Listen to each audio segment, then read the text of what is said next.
Video, I'm going to talk about a very nice Christmas memory. The timeline: Bower Road, Quincy, Massachusetts, near the Four Rivers Shipyard. It was dirt, private road, dead end. At the end of the road was the Adams Heights Social Club.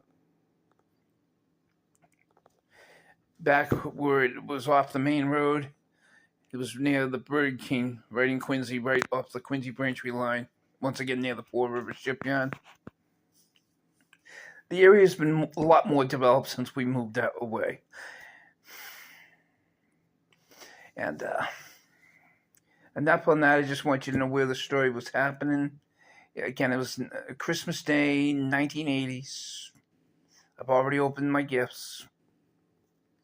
Aunt Peggy was coming with her family to visit. Aunt Peggy and Uncle Ski are also my godparents. They have passed on. My parents have passed on. A lot of the past generation, or my parents' generation, have passed. But I also tried to do this video earlier. I was very long-winded, so I'm taking a second try at it. But there was 2 toys I got. I got a lot of toys that Christmas. But there was 2 toys that stand out and are part of this story. A set of 2-way radios. Kids' 2-way radios. And an artificial bear rug. And they thought, when Peggy's family came, they thought I had a real expensive toy. But it was really just 2 simple toys put together. And maybe they overdid laughing about it. Like Peggy made a huge thing out of it. But again, it's a great memory. But I put one radio underneath the head of the bear. And I was in my bedroom, which is right next to the living room. And again, the bear was in the living room. And I basically was just talking out of it. So that my voice was coming out of the bear's head. But again, I was not in the room. I think my cousin Jimmy, Peggy's Jimmy, was cracking up laughing. I'm not going to say he's my favorite cousin because we know who my favorite cousin is, but he was my pal. We both were into Star Wars, and we had our mothers had our rooms decorated Star Wars big time. New Hope, the old days. But I know Jimmy thought it was a big laugh. It was good for the first 5-6 minutes of them visiting, and we just enjoyed ourselves on that Christmas Day. Now, if it wasn't Christmas Day, it was within a few days of Christmas or something. I've already opened gifts, and the tree's up, and they were visiting. But it was a great time. Now, they all moved out to Wisconsin at different points, but they all landed up out there. One of the brothers stayed in Massachusetts, and the daughter, my oldest cousin Jerry, she's been all over the country. Currently, she's in Ohio, so she's a little closer. She's been a lot further away, but in the last few years, she's been a little closer. And that's very good. Anytime I really needed her, wherever she was, either get her on the phone or she would actually come. She is a very good cousin to me. Again, she's not my favorite cousin. We know who my favorite cousin is. Every other cousin is second best. We know who the favorite one is, and that's okay. Hey, second best is not a problem. You're all tied for second. But I say this with all love. And Christmas is very important to me. Celebrating the birth of our Lord Jesus Christ, and plus all the goodness that Christmas is with Santa Claus and the Christmas tree and all that. I have to have a manger set in the living room.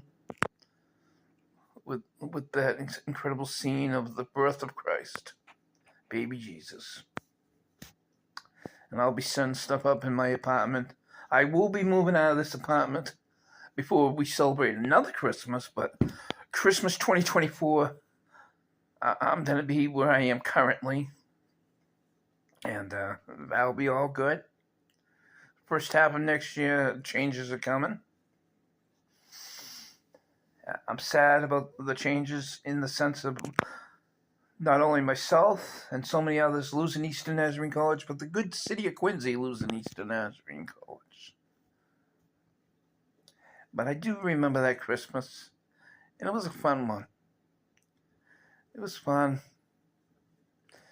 I have so many great memories of Christmases through the years. I know I was probably one of these kids that was bothering my parents around 5:30 in the morning. Now, I guess they're so excited about Christmas. But back in those early days, I was a good kid. I always went to bed without my parents telling me to go to bed. Pretty much about 8 in the evening. Early to bed, early to rise. I've always been a morning person. Later in my teen years, I started stretching it out. But I always used good judgment, and my parents never really had to yell at me to go to bed. But I would always, especially on Christmas, I need to go to bed. Santa's coming, type of thing. And in the way this apartment was set up, as soon as I come out of the bedroom, I was in the living room. So if I needed to use the bathroom, but usually I was pretty good about that. As an old man, no, I can't sleep throughout.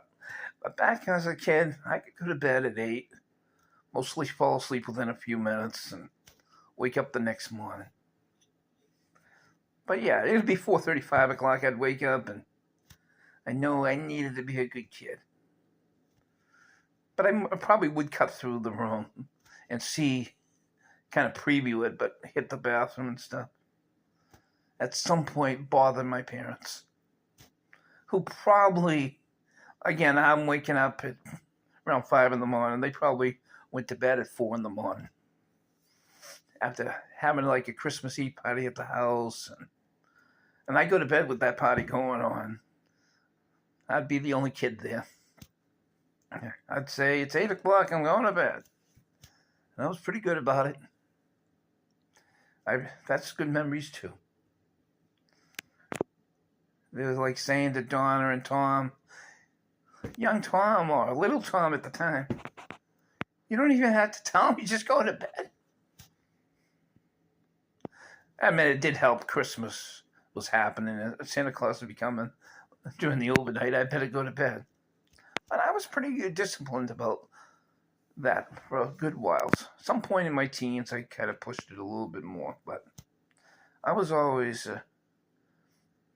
early bird rather than a night owl. But I loved that Christmas. I loved going to visit Grandpa Pete. Any time of the year, but Christmas, come on. Aunt Lillian, who didn't have any kids of her own, but all us cousins were her, were her nephews and nieces. But she was like our second mother to all of us. We all loved Aunt Peggy. Well, I'm now naming everybody, but I'll name Joni as well. Uncle Charlie, everybody. But Aunt Lillian, a very special person.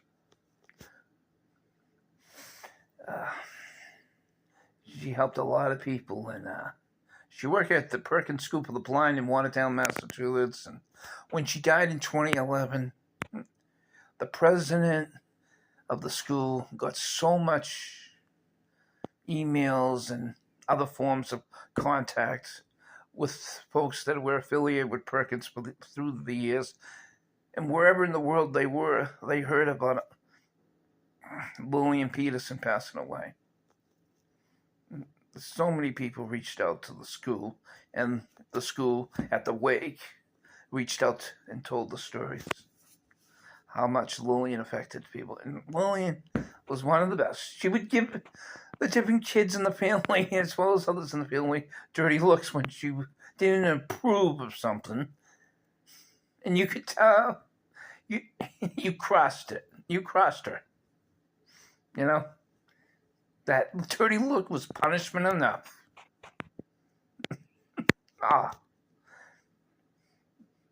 She just had it perfect. She just put the guilt trip right through you without saying too much. But she was a loving aunt. When you're a good kid, she would treat you good. And but you didn't really get out of line with her. You might push your luck with your own parents a lot more than Lillian. I think we're just scared of her dirty look. Like, you did wrong, kid. Coal in your stocking. But I have some great Christmas memories, as well as memories of family. And so not all my stories are about the great city of Quincy, or the amazing Eastern Nazarene College, or the greatest president ever, Donald J. Trump. No, I have some good family memories through the years. 3 incredible dogs: Snoopy, Bruno, and Papa Bear. But Snoopy was my childhood dog, and I think I had him like from age 3 to 17, me and myself, and just a major amount of time when you're only 19. So it was tough losing him. I was, So I must have been like 3 or something, 2 or 3. I think my mother said we had him for 17 years. Incredible good dog. Quincy Animal Control never captured him. He got away a few times, and there was one kid my mother was babysitting, and I think he had a little evil streak in him, and he purposely let the dog out. Snoopy would be all over the place. I remember a story of my father working at the Fall River shipyard and seeing Snoopy walk through the yard, and I don't think the dog would understand my father worked there. And that dog saw my father. My father tried to catch him, but he flew. And he got across Quincy Ave to get to the shipyard. He got across Quincy Ave back to the house. That dog was amazing. And, we didn't like him being out loose.